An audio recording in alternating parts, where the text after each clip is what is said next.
Hey guys, I'm Ray.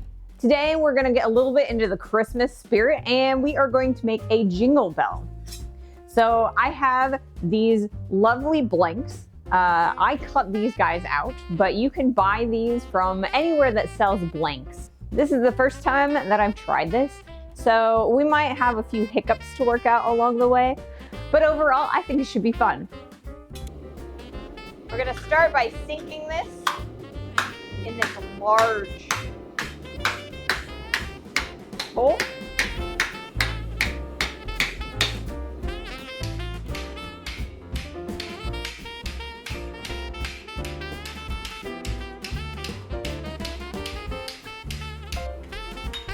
The cleaner we get this, the crisper that sound is gonna be.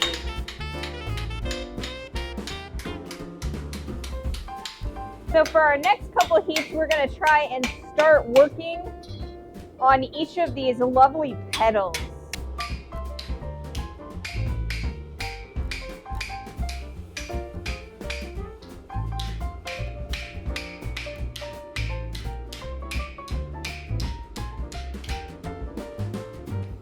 Not only does hammering on top of these creases flatten them down, it also upsets the material and thickens it out. We'll see what we have left to do to kind of bring these tips around so that they're touching or closer to touching.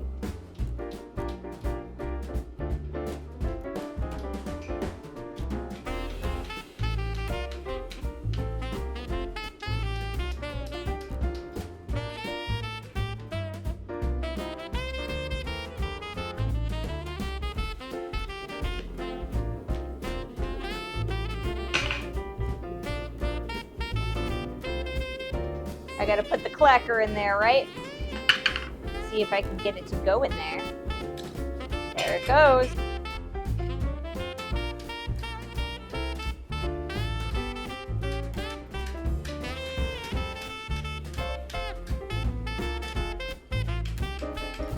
So this is our finished bell. It looks a little bit on the flat side and I'm not completely happy with it.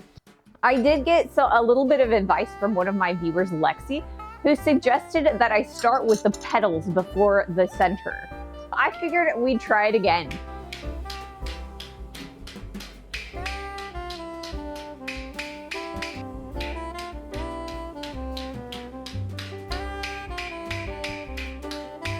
All right, so I have all of those petals nice and domed in. They're very rounded. So the next thing that I've got to do is I've got to figure out a way to dome the main body of this. The way I might end up doing it is taking it over to a raising stake. A raising stake allows me to curve sheet from the outside.